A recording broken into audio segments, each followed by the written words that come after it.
In this video, we'll be making this, a beautiful Eastern European style brown bread with lots of fun ingredients to give it a nice deep complexity of flavor. And to start, you want to make a sponge, and you're going to have to make this sponge the night before. And so you'll be weighing out 350 grams of cold water, and to this you'll be adding 100 grams of your POOLISH sourdough starter. And we do have a separate video on how to make a POOLISH starter if you're unfamiliar with it.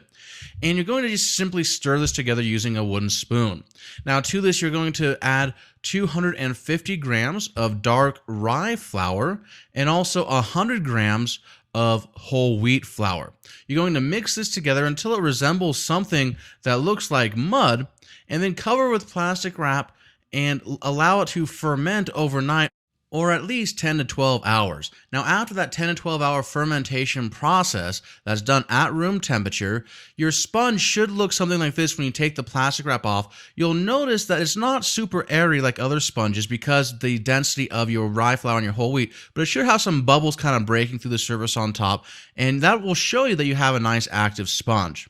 Now, you're going to start weighing out the other ingredients, and here I have some coffee at 100 grams, also 130 grams of warm water, 50 grams of balsamic vinegar, and here I'm using golden. A lot of Eastern European style breads will actually use apple cider vinegar, and also 100 grams of molasses for a little bit of sweetness, but also molasses has that nice little tang. And you're going to pour all this into the same container and then mix together thoroughly just using a whisk. This is mainly to make sure that the molasses doesn't stick to the bottom of the container and everything is dispersed evenly. Now, once you've whisked it together, pour this directly into your sponge, and then you're going to go back with a rubber spatula or scraper and simply just mix all of your liquid into your sponge. Now, once you've mixed it together and it looks something like this, add 700 grams of bread flour and also 20 grams of dark cocoa powder.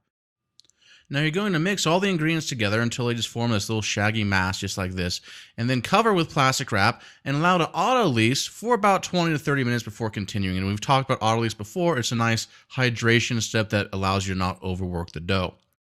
In the meantime, measure out 15 grams of salt, about 10 grams of fennel seed, 5 grams of celery seed, and 9 grams of caraway seed. And this is my personal preference. Feel free to add more or to leave something out to fit your own flavors and needs. But this gives a nice little, intense flavor to this brown bread.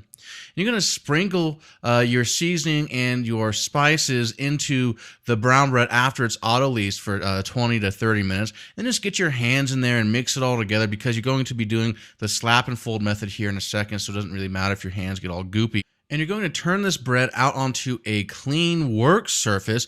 And at this point, no additional flour or no non-stick spray. We're going to be using the slap and fold method. And to do this, you're going to pick up the dough while you're stretching it out horizontally, and you're going to turn the dough upside down mid-air and then slap it onto your work surface and then fold that back half over the front. And what's happening is I'm using the stickiness of the dough to my advantage, and every time I slap it onto the work surface, I'm then stretching it over on itself, and you sort of build up this rhythm to this kneading process where you're slapping and folding, and you're going to continue to do this slap and fold until the dough becomes somewhat workable. And after about every 10th time of slapping and folding, you're going to use your bench scraper or a bowl scraper to scrape all the disparate pieces of dough back into the center of the dough, and then continue this slap and fold. And you can see here after about 4 minutes, the dough is starting to become cohesive and easier to work. At this point, I'm going to take my bench scraper, scrape the dough into one singular mass, and then lightly dust my work surface with some flour. And then this dough will always be sticky because of the rye flour, and you always want to hand work this dough because the rye flour will get overworked in a machine. And you're going to dust both sides of the dough with a little bit of flour, then move the dough away from the excess flour and perform a simple stretch and fold by first stretching out the dough into an elongated shape, folding in 1/3 in towards the middle, creasing it, folding the top third in towards the middle and creasing it, and then also repeating that on both sides of the dough. In that final third, you're going to stretch over the top and kind of tuck it in underneath and then round the dough. And you're going to do this by a couple of cupping, turning motions, and then also by doing a tension pull, as shown here, by using your fingers in a cupping motion to drag that dough along the work surface toward you. And this is going to give a nice tight surface for the dough to rise against during the bulk fermentation. Now use your bench scraper to release the dough from the work surface. Spray a plastic container with some nonstick spray. Place the dough in the container, cover with plastic wrap, and allow it to bulk ferment for anywhere from 2 to 4 hours or until it has nearly doubled in volume.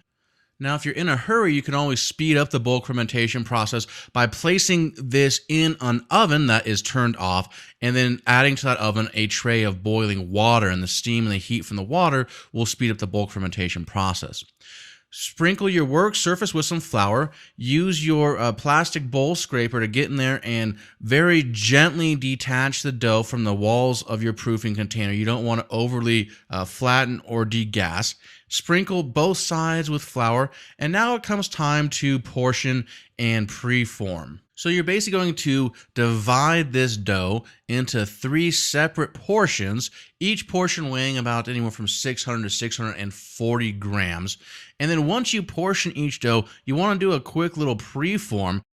So once you pull the portion of dough off the scale, you're basically just going to roll it up like you're making a burrito, where you're tucking in the sides and tucking in the ends, and then allowing it to rest seam side down. One more time, I'm just basically rolling it up, tucking in the sides, tucking in the ends, creating a seam, and then letting it rest seam side down. And this is going to give me my preform. Now, after I let it rest seam side down for about a minute or two, I'm going to go back, place it seam side up, flatten it out slightly, fold in the top third into the middle portion and create a seam, and then fold back the last 2/3 onto that lower third, creating a seam by pinching and crimping. And you can go down and use the heel of your hand to seal it as well if you like. Now, you want to do a couple of quick little tension pulls as I show here, and this is just going to reinforce that seam and make sure that it closes. One more time from the front side. Again, you're going to lay seam side up, and then fold back 1/3 of the top down the center of the loaf, giving it a crease, and then folding back the rest of the loaf onto that last bottom third, and then using your fingertips to tuck in the edges and to crease that seam. And then again, you're going to lay it seam side down, do a couple of quick little tension pulls to close that seam to make sure that it does not burst during the baking process. Now you will notice that there is some flour on my work surface, which is fine, but if there's too much flour and that flour gets into that seam while you're trying to close it, it's never going to close properly and it will burst on you during the cooking process. Now here I'm just basically spraying a couple of 9-inch loaf pans with some non-stick spray or some pan release spray.